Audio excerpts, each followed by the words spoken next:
अस्सलामुअलैकुम, मैं हूं सायरा मसूद और आप देख रहे हैं सलीम बुखारी शो। उम्मीद करती हूं आप सबकी ईद बहुत अच्छी गुजरी होगी। हमारी तरफ से आप सबको ईद मुबारक। और यौम पाकिस्तान 23 मार्च है आज, तो आपको यौम पाकिस्तान भी बहुत बहुत मुबारक हो। 1940 में आज के दिन लाहौर रेजोल्यूशन में बाकायदा तौर पर एक अलग मुस्लिम रियासत की जो है वो डिमांड रखी गई थी। प्रोग्राम का बाकायदा तौर पर आगाज़ करते हैं। डोनाल्ड ट्रंप की जानिब से ईरान को ये धमकी दी गई है, ये डेडलाइन दी गई है कि अगर अपना हरमुज को नहीं खोला गया तो ईरान के पावर प्लांट्स को अटैक किया जाएगा। But against the expectation of Donald Trump, Iran का रिएक्शन और रद्द अमल इस पर यह है कि अगर ईरान के किसी भी पावर प्लांट को अटैक किया गया तो ईरान अपना हरमुज को मुकम्मल तौर पर बंद कर देगा। इस हवाले से डोनाल्ड ट्रंप फिर आगे क्या करेंगे, क्योंकि इत्तेहादियों से भी इस हवाले से अपील जो है वो कॉन्स्टेंटली की जा रही है। नेतन्याहू भी ये कोशिश कर रहे हैं कि वो यूरोप को इस सारे कॉन्फ्लिक्ट के अंदर घसीटें। And at the other hand, Israel पर ईरानी हमलों से जो तबाही हो रही है उसके मनाजर इनिशियली तो इसराइल ने काफी ज्यादा छुपाने की कोशिश की, मगर अब नेतन्याहू ने खुद लाइव प्रेस कॉन्फ्रेंस करके दिखाया कि किस तरह से ईरानी ड्रोन्स और ईरानी मिसाइल्स के थ्रू इसराइल के अंदर तबाही हुई है। जिस किस्म के मनाजिर हैं वो हम आगे जाकर आपके साथ उसकी डिटेल्स भी शेयर करेंगे। तो इस सारी फुटेजेस ने इसराइल की सिक्योरिटी किस हद तक वल्नरेबल है और उसके आयरन डोम का सारा कॉन्सेप्ट कितना फॉल्टी है, इस सारे को एक्सपोज कर दिया है। बहरहाल अब ये जंग किस तरफ जा रही है, और क्योंकि कुछ जराए से ये खबर भी आ रही है कि बैकडोर चैनल्स के थ्रू डिप्लोमेसी की कोशिश भी की जा रही है और राब्ते भी हो रहे हैं, तो क्या कोई सफारतकारी के थ्रू इस जंग का कोई रास्ता निकलेगा या नहीं, इस तमाम इश्यूज पर सलीम बुखारी साहब का तज्जिया लेंगे। अस्सलाम वालेकुम बुखारी साहब, कैसे हैं आप? जी वालेकुम सलाम, मैं ठीक हूँ बिल्कुल। आपको भी ईद मुबारक और हमारे नाज़रीन को भी गुज़श्ता ईद मुबारक और 23 मार्च जो है उसकी भी बहुत बहुत मुबारकबाद। आगे बढ़ते हैं। दूसरी बात यह है कि सैवूनी अमेरिका और सैवूनी इसराइल की जो जहरियत और बर्बरियत है, वो अगर इसके ऊपर खलीजी ममालिक ख़ास तौर से जो इस वक्त बिलबिला रहे हैं, वो अगर इसी तरह से खामोश रहे तो ईरान के बाद वो अपनी अपनी बारियां लगा लें कि उन्होंने कब कब गिरना है। ये छोटे छोटे परिंदों की तरह से फड़फड़ा फड़ा के नीचे गिरेंगे, ये हाल होगा इनका। अगर रेजिस्टेंस का ये जो आइकन है ईरान, अगर ये खुदा न खास्ता किसी सूरत में खामोश कर दिया गया या इसको इस हालत तक पहुंचा दिया गया कि रेजिस्टेंस जो है वो ख़त्म हो जाए, तो फिर खलीजी ममालिक कोई एक रियासत भी वहाँ की महफूज अपने आप को ना समझे। दूसरी तरफ यह है कि मुझे इस बात में कोई डाउट नहीं है कि अगर ये बेहिसी और ये खामोशी या ये लापरवाही जो है ये जारी रही तो इनकी मुकम्मल बर्बादी और तबाही जो है वो हमारी आंखें भी देखेंगी कि ईरान के बाद इनका क्या हाल हुआ है। अभी तक हमने ये देख लिया है कि वो अड्डे जो उनके तहफ़्फ़ुज़ के लिए बनाए गए थे, उन्हें सिवाय ईरान के खिलाफ इस्तेमाल करने के एक रत्ती भर दिफा किसी एक रियासत का अमेरिका ने नहीं किया है। आगे बढ़ते हैं जी। ये अंदोनाक हकीकत है कि आज अमेरिका और इसराइली जहरियत और बर्बरियत जो है उस पर आलम इस्लाम जो है वो मुजरमाना खामोशी साधे हुए है। और ये क्या हौसलामंद बात है कि मगरबी ममालिक जिनकी हुकूमतें तो ईरान के खिलाफ बरसरे पैकार हैं, लेकिन वहाँ की अवाम जो है वो हज़ारों की तादाद में सड़कों के ऊपर निकल के ईरान और फ़लस्तीन के हक़ में नारे लगाते दिखाई देते हैं। तो मैं अपनी इस मुस्लिम उम्मा का क्या मातम करूँ, आप खुद इसका फ़ैसला कर लीजिए। आगे चलते हैं जनाब। गुजारिश ये है कि किसी को अब ये याद नहीं है कि मिस्र के मोहम्मद मुर्सी जो मुस्लिम ब्रदरहुड के सरबराह थे, उनका क्या हाल किया गया। उससे पहले इजिप्ट में अनवर सादात का क्या हाल किया गया, लीबिया में कर्नल गद्दाफी का क्या हाल किया गया, सूडान और यमन को किस नहज पे पहुंचा दिया गया। उससे पीछे मैं जाऊं तो बिन बेला, बोमदियान, सुइकारनो, इन जैसे लोगों का क्या हशर किया गया। भुट्टो को फांसी के ऊपर उसके किसी जुर्म की वजह से नहीं, बल्कि पाकिस्तान के न्यूक्लियर प्रोग्राम का खालक होने की वजह से उसको तख्तादार पर लटकाया गया। उसके बाद डॉक्टर कदीर जो who is considered as father of Pakistan nuclear bomb, उसको उसकी तजलील करने के लिए अमेरिका की ख्वाहिश के ऊपर हमने कितना इंस्ट्रूमेंटल हो के उसको किस नहज पर पहुंचा दिया। ये सारी बातें हमारे सामने होनी चाहिए। बोर्ड ऑफ पीस बनाया गया था गज़ा का नाम लेके और गज़ा के लोगों के साथ, और अब उस बोर्ड ऑफ पीस के हवाले से इसराइल और अमेरिका क्या कर रहे हैं मुसलमानों के साथ और लिबनान के साथ, ये आपके बिल्कुल सामने है। ये हम पहले भी इसका मातम करते रहे हैं और अब भी इसका मातम कर रहे हैं। सहर लुधियानवी ने आज से बहुत पहले जो है वो कहा था कि तकदीस मशरिक कहाँ है, सना खान तकदीस मशरिक कहाँ है। सना खान तकदीस मशरिक को लाओ, ये गलियां, ये कूचे, ये मंजर दिखाओ। आप ज़रा सोचिए कि ईरान के अंदर जिस किस्म की बर्बरियत और जहरियत का शिकार है वहाँ की अवाम, वहाँ क्या मंजर होगा। ये इन सब को जो खामोशी साधे हुए हैं, इनको ले जा के साथ दिखाने की ज़रूरत है। दूसरी बात यह है कि मैंने मुस्लिम मीडिया की बात पहले की थी। अनफॉर्चुनेटली बात यह है कि हमें अमेरिका की फतूहात के किस्से तो अपने भी पूरे मीडिया के ऊपर छाए हुए दिखाई देंगे, लेकिन ईरान का पॉइंट ऑफ व्यू या ईरान ने जो यानी जद पहुंचाई है अमेरिका की मिलिट्री माइट को, उसका जिक्र आपको कहीं कहीं कोई हवाले के तौर पर मिल जाए तो मिल जाए, वरना हम पता नहीं क्यों शाही हैं कि हम ईरान को ख़ास तौर से जो कुछ उसकी अचीवमेंट है उसको भी दिखाने से कासर हैं। बुखारी साहब, दूसरी बात यह है कि अब तक तो ईरान ने यको तनहा दुनिया की दो बड़ी कुव्वतों से मुकाबला करके ये साबित कर दिया है कि मुसलमान अगर डट जाए तो उसका कोई मुकाबला नहीं है। जी, अब आपकी बारी है सायरा। आप चूंकि इस ईरान के सारी रेवोल्यूशन के आप अक्सर बताते हैं कि आपने उसको स्टडी भी किया, यू हैव बीन देयर, आपके वहां पर इनसाइड कॉन्टेक्ट्स भी हैं, तो मैं आपसे जानना चाहूंगी कि एक्चुअल फिर सिचुएशन है क्या?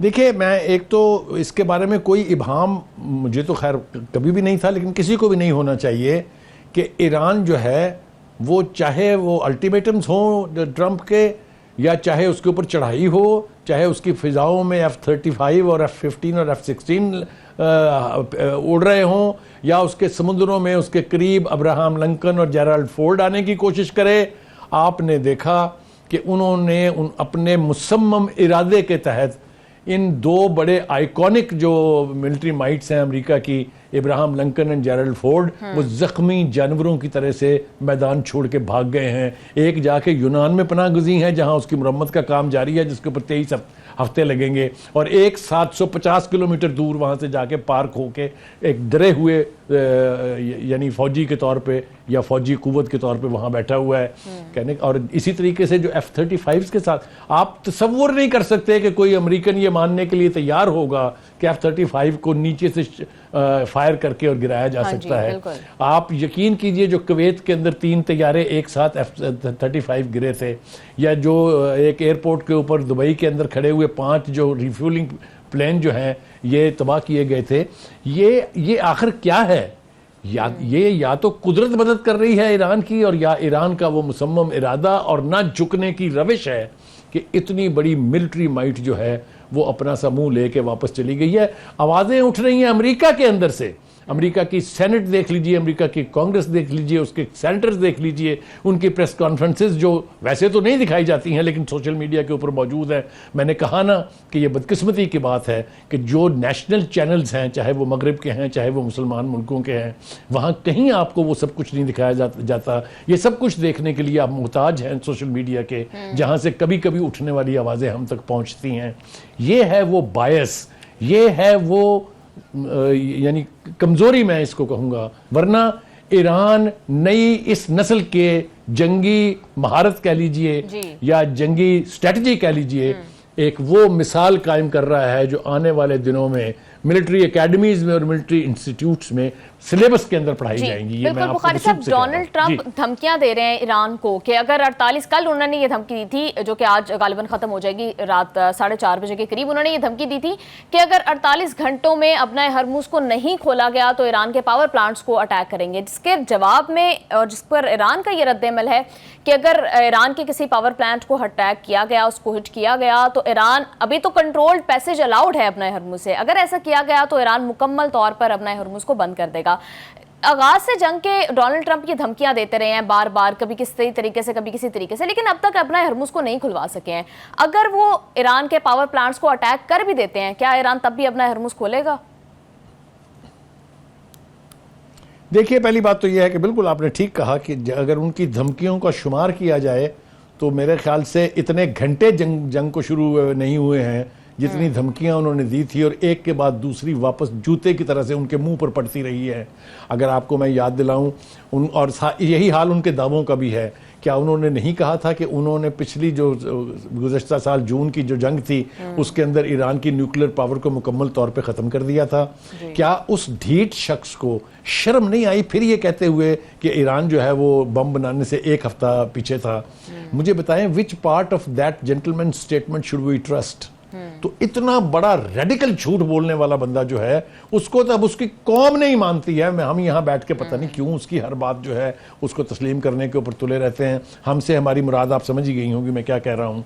देखिए, गुजारिश ये है कि धमकी तो उन्होंने ये भी दी थी कि आप ये आपकी जो 3 प्रॉक्सीज हैं इनकी मदद छोड़ दें। क्या ईरान ने छोड़ी? मैं आपको स्टेड फास्टनेस के कुछ हवाले देने लगा हूं ईरान के, कि कौम जब उसके पीछे उसके अवाम हों, कौम की लीडरशिप जब अपने नेशनल स्पिरिट के साथ रिएक्ट करे तो फिर इसी तरह होता है। उसके बाद आप देख लीजिए, उन्होंने ये भी तो कहा था कि अगर आपने इसराइल के ऊपर हमला किया तो हम आपको तो मिसाल बना देंगे तारीख में एक।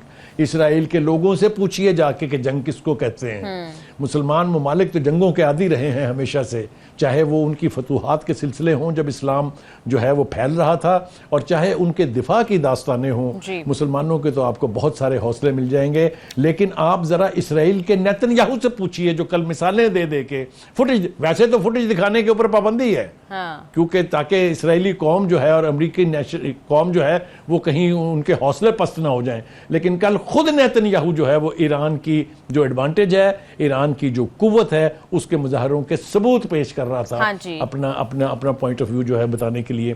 कहने का मतलब ये है कि ये कौम जब से जंग लगी है, पूरी की पूरी कौम जेरे जमीन बंकरों में रहती है। और उसके मुकाबले में ईरानी कौम को देखिए आप कि हर रोज किसी न किसी शहर में बड़ी से बड़ी रैली हो रही है, बड़े से बड़े मुजाहरे करके ऊपर जहाज बम बरसा रहे होते हैं और नीचे से वो अल्लाह अकबर के नारे बुलंद कर रहे होते हैं। आप मुझे बताइए, ऐसी कौम का आप क्या बिगाड़ सकते हैं? ऐसी ही कौमें होनी चाहिए मुसलमान जो हैं, जिनके अपने फेथ के ऊपर इतना यानी कॉन्फिडेंस हो, इतना यकीन हो कि वो बड़े से बड़े दुश्मन को ललकार सकें। मैं आपको एक बात बताऊं कि सिर्फ एक बात ईरान की, कि उसने इतनी बड़ी कुव्वत, इतने बड़े फैशिस्ट नेतन्याहू और इतने बड़े फैशिस्ट, मैं बिल्कुल जिम्मेदारी से कह रहा हूं, ट्रंप, अब सहूनी कुव्वत जो है वो सिर्फ इसराइल नहीं है, अब सहूनी कुव्वत जो है वो अमेरिका भी है। सो इट्स ए क्रिश्चियन ज़ायनिज़्म जो जिसके मुजाहरे हो रहे हैं। आप मुझे बताइए, टस से मस हुई ईरानी कौम, इसको कहते हैं मुस्लिम फेथ। प्रोग्राम में वापस आते हैं एक शॉर्ट ब्रेक के बाद। स्टे विद अस।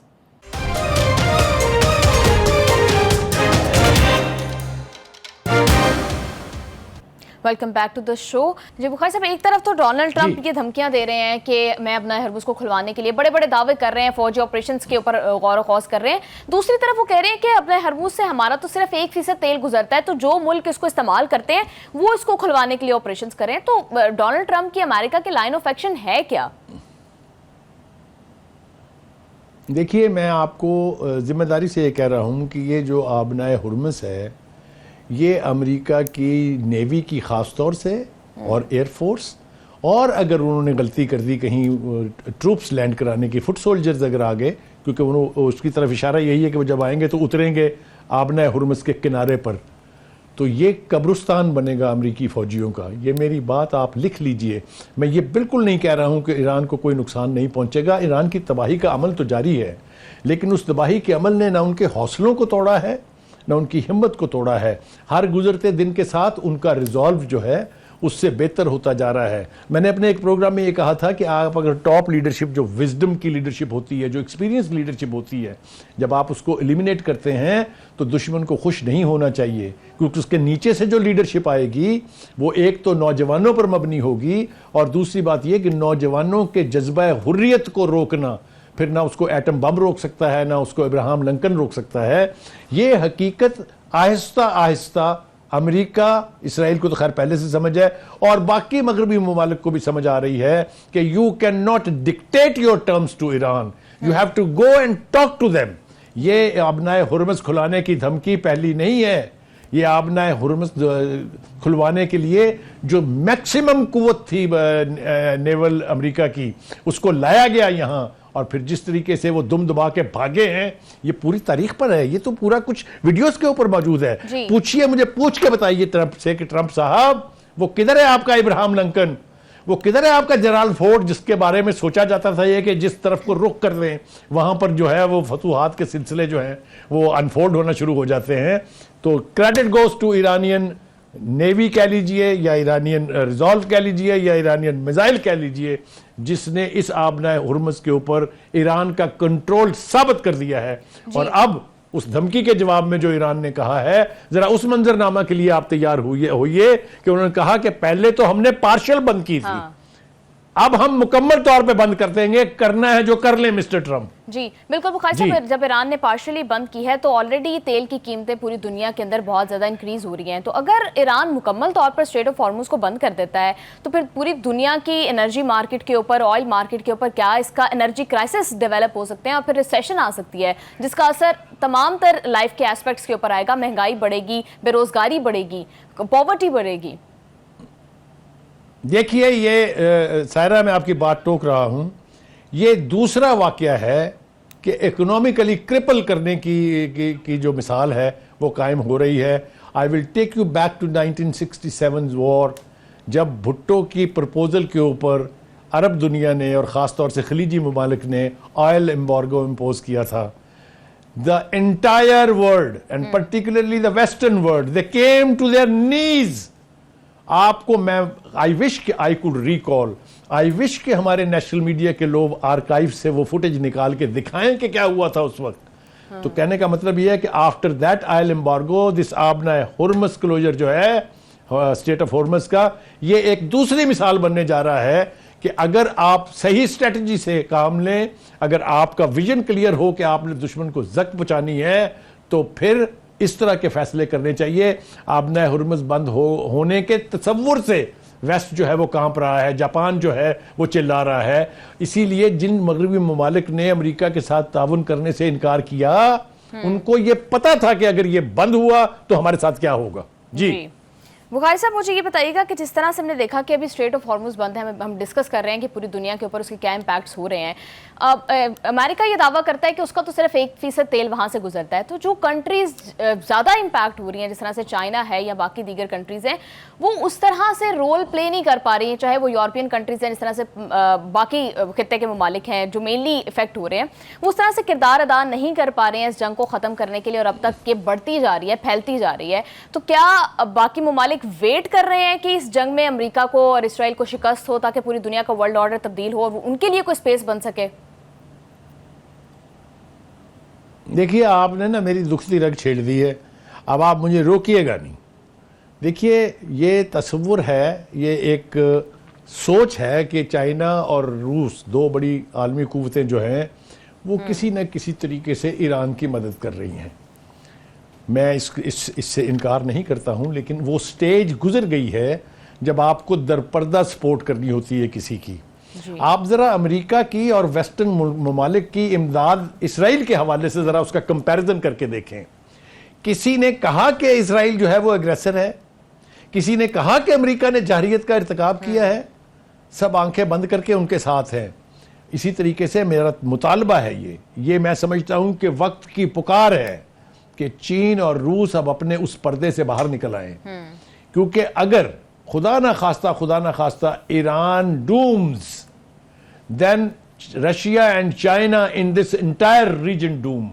ये उनको मालूम है, और मैं समझता हूं कि अब वक्त आ गया है कि no longer they should be behind the curtain, they should open the curtain, come forth. ये एक ऐसी कुव्वत होगी जो अमेरिका के ट्रंप को उसकी औकात में रखने के लिए कारगर साबित होगी। बिल्कुल, आई थिंक इसमें अब फर्दर डिले जो है वो that will be criminal. Bukhari साहब, मुझे ये बताइएगा कि रशिया क्या चाहेगा कि ये जंग खत्म हो और अमेरिका से बाहर निकले, क्योंकि इसकी 2-3 वजूहात हैं। एक तो ये कि यूक्रेन वॉर से अमेरिका की तमाम तरह तवज्जो फिलहाल के लिए हट चुकी है और वो एंगेज्ड है एक और फ्रंट के ऊपर, और फिर रशिया अपनी टर्म्स भी डिक्टेट कर रहा है। जिस तरह से उन्होंने कहा कि अगर आप चाहते हैं कि ईरान को हम इंटेलिजेंस प्रोवाइडिंग रोक दें तो आप यूक्रेन को इंटेलिजेंस शेयरिंग रोक दें। And at the same time Russian oil के ऊपर से एम्बार्गोज भी हट गए हैं, जिसकी वजह से उनकी इकोनॉमी को एक दफा फिर बूस्ट मिल रहा है। तो ये जंग ओवरऑल रशिया के तो फायदे में जा रहा है।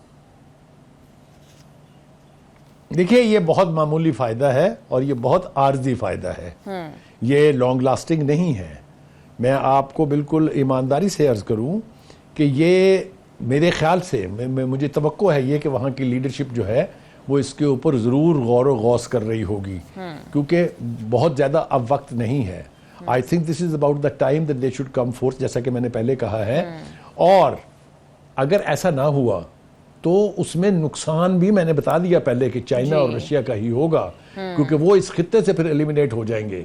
जहां तक ये आपने हवाला दिया कि जी ट्रंप ने कहा कि आप Ukraine is a different cup of T.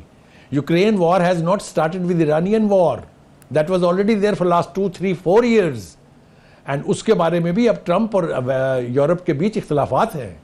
NATO इस सिसक रही है, डिसोन कर रहा है ट्रंप उसको कि नाटो को मैं इसकी तके की औकात नहीं है। यूरोप की अना थोड़ी सी जागी है, थोड़े से लोगों ने इसके ऊपर स्टैंड लिया है। मैं आपको वापस ले चलूं अगर वेनेजुएला और उसके बाद ग्रीनलैंड के हवाले से, तो यूरोप पहली दफा उसमें कुछ दम दरूद नजर आ रहा है कि उसमें कुछ है जान, कि उसने अमेरिका से कहा कि no thank you very much, good knowing you, इससे आगे नहीं।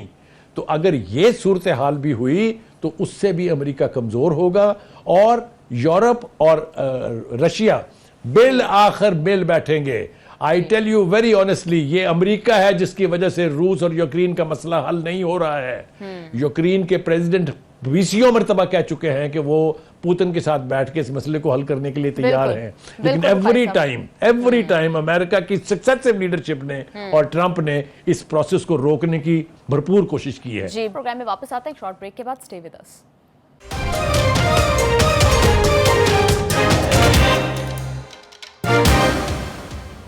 Welcome back to the show.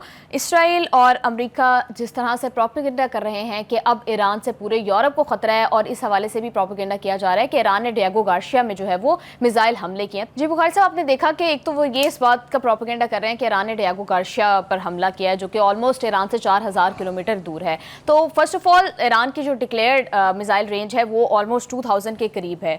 तो इस प्रोपेगेंडे का मकसद क्या है? क्या यूरोप को डरा कर इस जंग में इन्वॉल्व करना है इसका मकसद है? पहली बात तो यह है कि सायरा खुदा के लिए मुझ पे रहम करें, ये नेतन्याहू साहब कहना तर्क करेंगे, थर्ड क्लास आदमी है। सर सार्केस्टिकली कहा, नफरत की जबान के साथ एड्रेस करना चाहिए।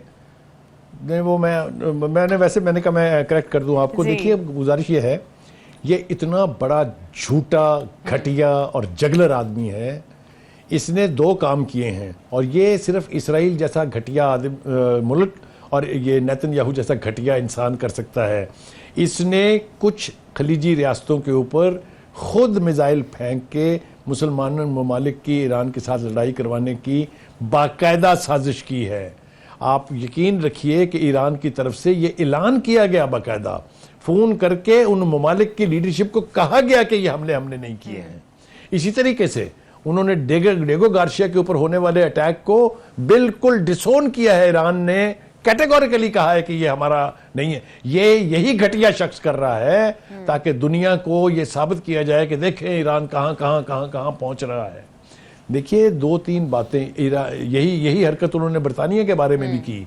ये प्रोपेगेंडा किया गया कि इसराइल जो है मिसाइल से बरतानिया के ऊपर हमला करने वाला है, जिसकी तरदीद खुद बरतानिया के फॉरेन सेक्रेटरी ने की है।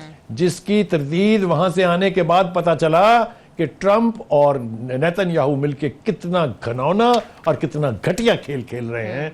वो ईरान को दुनिया का दुश्मन साबित करके अपने लिए हमायत हासिल करना चाह रहे हैं।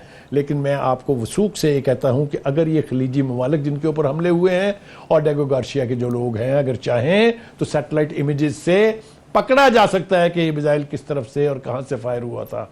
लेकिन मजाल है कोई उस तरफ जाए? कोई नहीं जाएगा उस तरफ।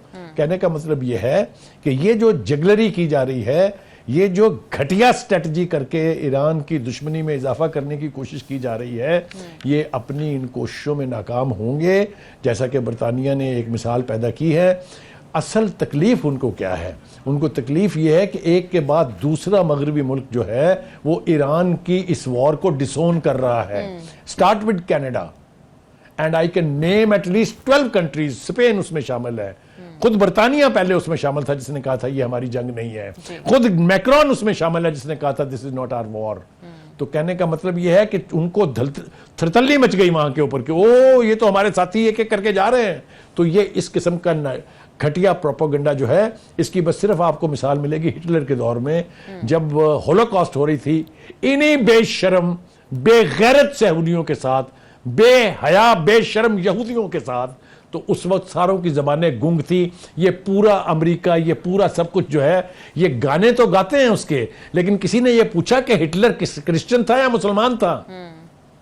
तो कहने का मतलब ये है कि ये जो दौरे मयार हैं, ये जो घटिया पॉलिसीज हैं, ये अब एक्सपोज हो रही हैं।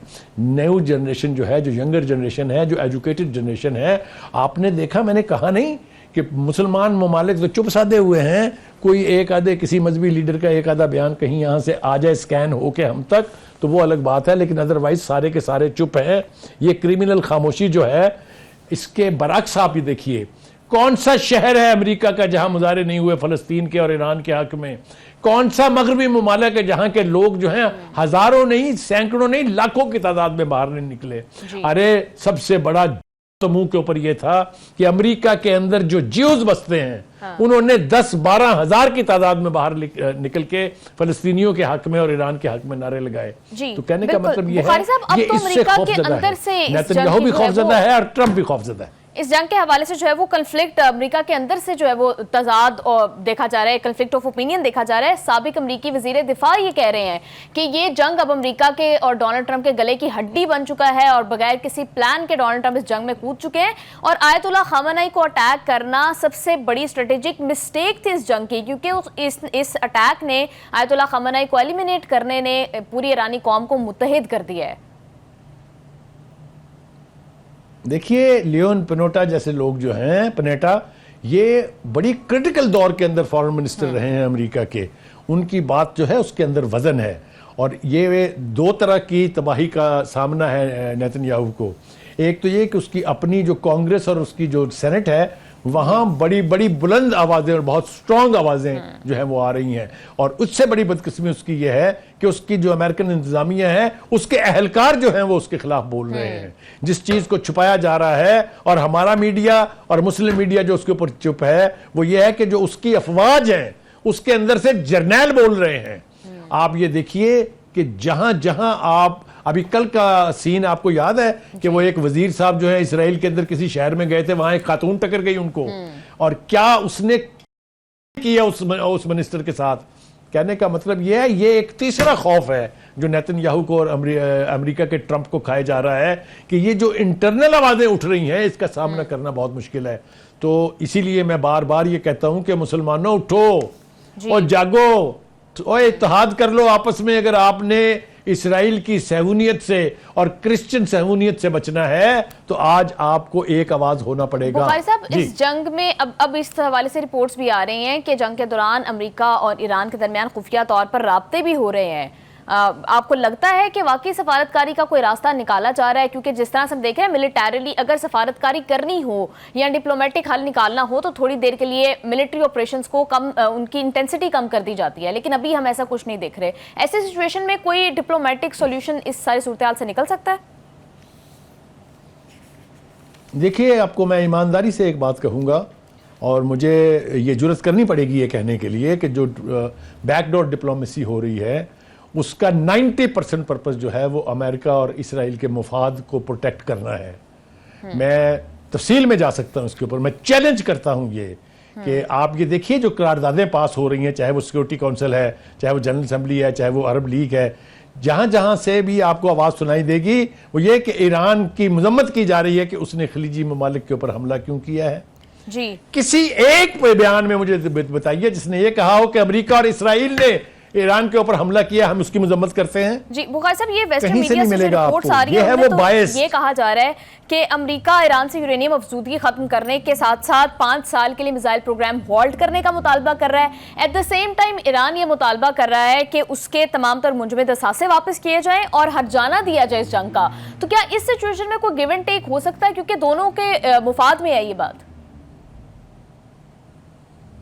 देखिए, पहली बात तो ये है कि इस किस्म का कोई मुतालबा ईरान की तरफ से इनिशिएट नहीं हुआ था कि जी बातचीत के जरिए हमारी जान बचाएं।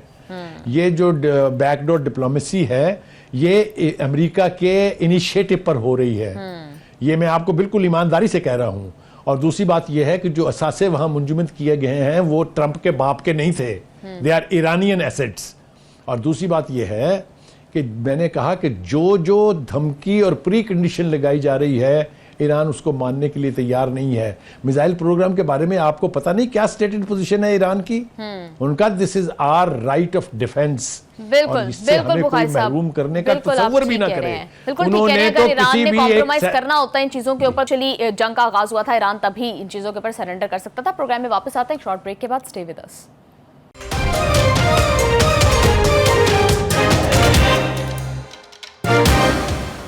Welcome back to the show. Middle east का कॉन्फ्लिक्ट जारी है, सिर्फ जारी ही नहीं है बल्कि मजीद इंटेंसिफाई होता जा रहा है वक्त गुजरने के साथ साथ। जब हम लोग यहाँ पर वीकेंड पे ईद मना रहे थे तो हमारे बहुत सारे मुसलमान भाई जो है वो हालत जंग में हैं। सो लेट्स प्रे कि इन तमाम तर इशूज़ का, इस कन्फ्लिक्ट का, इस जंग का कोई सफारती हल निकले ताकि मजीद जाने इस जंग के अंदर ज़ाया ना हो। अपना और अपने इर्द गिर्द के लोगों का ढेर सारा ख्याल रखें। अल्लाह हाफ़िज़।